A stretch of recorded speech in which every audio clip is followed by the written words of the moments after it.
Welcome to TOG. I'm Zayin. And I'm Hosanna. Today we're going to be doing the story of Elisha's great miracle. And we are also going to be, I don't know why I did the clap. So yeah, we're going to be doing a really fun activity. But today I'm going to be keeping it like a secret. Like we did the other time. Remember, Zayin? Yes. So we're going to be keeping it a secret this time. And just really like, I think a few videos ago. Right? A few episodes ago. Yeah. So it was like really fun. I thought it created a bit of like anticipation among you guys. Anyway, so we're going to be telling you guys later when we move on to the activity for today. And yeah, so without any further ado, let's dive into the story. So we have Pagadag here to join us for the story today because he wanted to listen to. We're just going to be putting him here and so he can listen to the story. So once upon a time, a very long time ago, there was a woman and she was from the land of Shonium and she used to live there and she was a Shonium woman. And she used to live with her husband in her house, obviously. And she didn't have a child of her own, and she didn't have a baby, and she really used to miss that. And so one time, there was Prophet Elisha was visiting to Shonium, and he was preaching down the streets, like this town, small town in Shonium, and he was preaching down the streets. And so there was like a crowd of people, and that Shonium woman was a part of that crowd that Prophet Elisha was teaching to. And so Prophet Elisha was teaching, and after he was done, the Shonium woman came up to him and she said that I love what you were preaching and I loved your sermon and your message that you provided to us today. And he said, okay, thank you. And then that woman discussed something with her husband, and she said to her husband that why don't we I love the way he was teaching. I love this prophet, and I love the way he was teaching, and I love how he explained to us the word of God, and he's really kind, and he's a really nice prophet. And so he said that why don't we make a little room for him on the top of our house, and so whenever he visits Shonium, he can come and live with us here for however many days or however many hours that he wants to stay. And her husband was like, okay, we can do that, no problem. And so they built a little room upstairs for Prophet Elisha, and Prophet Elisha was very thankful. And one day, Prophet Elisha was visiting. He was visiting to Shonium, and he had to stay to at her house because obviously she invited him, and it would be really unkind of him not to stay. Since someone is doing so much for you, why would he, It would be really unkind to do that. So Prophet Elisha stayed at her house, and while he was leaving, he asked that Shonium woman that, is there anything that you need from me? And that you haven't been telling me, because if you want me to place a request that you need from in front of God, or a prayer that you want me to pray for you, like just anything that you need or want, or a request that you want me to put in front of God so He can fulfill it for you. But the Shonium woman replied no, and she said that no, I don't need anything from you, and I don't need you to put a request in front of God for me. And then while they were leaving, so Prophet Elisha's disciple told Prophet Elisha. So he told him that this Shonium woman doesn't actually have a baby, and she really wants to have a baby. And so Prophet Elisha asked the woman that if it's true, and the woman replied yes, and she said that yes, I really want to have my own child. Then Prophet Elisha placed her request in front of God, and then God gave that woman a baby. And when he grew up into an older baby, and then, so one time he could walk now, and so he was walking and with his father, and they were in the fields, and they were just kind of hanging out and walking around and playing. So the baby, what happened, he got a sunstroke and he died. So the little baby and Shonium woman's baby and also her husband, the baby and the Shonium woman's husband, they were both in the fields, and the baby unfortunately got a sunstroke and he died. And his father didn't know, but his mother came outside and he saw him laying on the ground, and she knew that he got a sunstroke and stuff, and so she suddenly went inside, held him into her arms, and she put him into Elisha's bed, and then she suddenly left for Mount Carmel, and then she told her husband that I'm leaving for Mount Carmel to meet, and that's where Prophet Elisha used to live, his kind of, where he used to live, and his home. And he used to visit other places, obviously, to preach the word of God and to give sermons and messages about God, about the word of God. So that's where he used to live. And so she was heading there, and her husband was surprised and shocked that, why are you going there? There's no special meeting or prayer meeting or occasion or event that you're leaving for there. And she said that, yeah, I know, but I really need to do this. I really need to go. And so that woman left she was on this cattle thingy. In the olden period, obviously they didn't have cars like we do. So they were riding on a little cattle. So she, just the Shonian woman, she left for Mount Carmel. And over there, Prophet Elisha, and Prophet Elisha saw her and recognized her. And she was like, oh, that's the Shonian woman. And the Shonian woman recognized him. And so then the Shonian woman, Prophet Elisha, asked the Shonian woman, that is there anything that you need? That are you okay? Or is your husband okay? Is your child okay? And she was like, yes, my husband's okay. Everyone's okay. So the Shonian woman, the Prophet Elisha asked the Shonian woman, are you okay? Is there anything wrong? Do you need something? And then she said, no, I'm okay.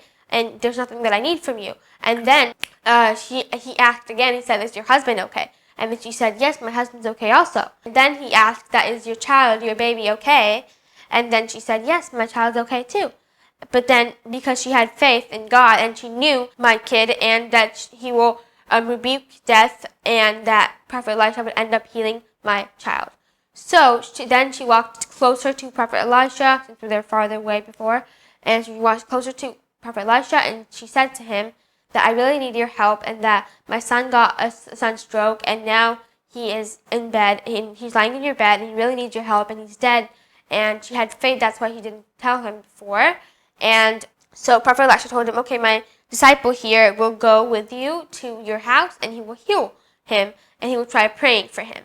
But the Shonian woman said, no, that I want you to come. She wants Prophet Elisha to come with her. So Prophet Elisha, his disciple, and the Shonian woman came back to her house. And over there, Prophet Elisha went into the room and he started praying, and he took everyone else out of the room. And it was just Prophet Elisha and that kid.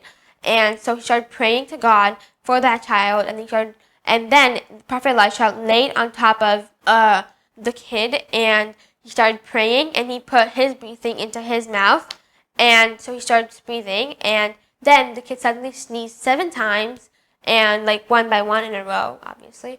And so after that, the kid finally came to life, and then he was alive again, and the Shonian woman was so happy, and he returned the kid to the Shonian woman. And that's the end of today's story. So now we're moving on to our activity, and then after that, we're going to be doing the moral of the day story. Okay, guys, so we are back now, and we have our supplies down for our activity today. We have to be very careful. Don't touch that. Okay, so I'm going to put these away so I don't sprinkle all this yellow stuff.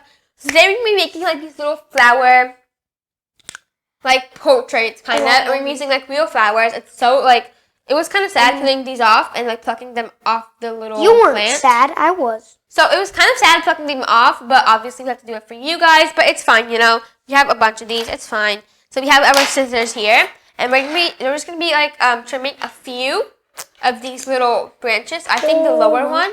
So we have these little pieces of paper here, and we both have the same sizes, and we're gonna be putting our flowers on here, make a cute little portrait out of the flowers, and yeah.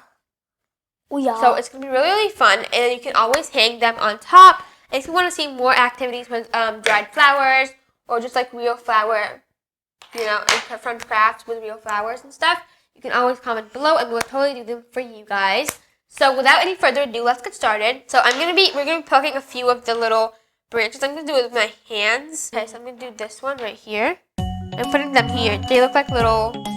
They look like seaweed. No, a little bit like seaweed. They look exactly like seaweed. You know in anime cartoons, animated cartoons, that's what seaweed looks like. And real life. I don't like the bottom ones, I like the top ones. Oh, this is so cute. Oh, I love it. Okay, this one is kind of cute actually. Okay, we're gonna leave this one. This one's kind of horrible. Okay, I don't know what to do. It looks like. Okay, this is cute, right? I don't know. It looks like a satellite signal, which is literally a dead satellite signal, dead zone. Okay, so I think I'm just gonna leave this one like that. Okay, this one's cute. I love how it's just so many of these. Oh, so small. small. But the flower is like so tiny. I love that. This one's a little questionable. Okay, that's cute. I think we got one more. Oh, that's cute. And then we have another single one that's kind of like. Okay, before these go weird and go all weirdly weird. Oh, this one was growing a bud. Oh my god. This was a growing. Wait, why did you do that then? Okay, without any further ado, so I'm gonna try and we're just gonna kind of go through. So then you can have this one single one for you, one single one for me. Okay. You give me this. So we're gonna be picking some flowers out. Right, bro. For both of us. Okay, do you want this one or do you want this one? Because it looks better. So you can have this one. Okay, and then we'll see about this one. Just let me what are you doing? So we're just gonna kind of see how you want to place them. Be very careful with the little branches because you don't want to make it look weird, but you don't want to make it. Look at this. Look at this. Look at this. Okay, mine. First, second, third. Okay, let me just see what these look like. Wait. First, second. Okay, that's pretty. Third. Okay.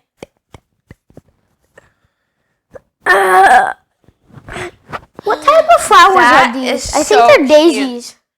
Okay, this is so cute. I totally love these. These are daisies, right? Yeah, I think they're daisies. You can do this one right here.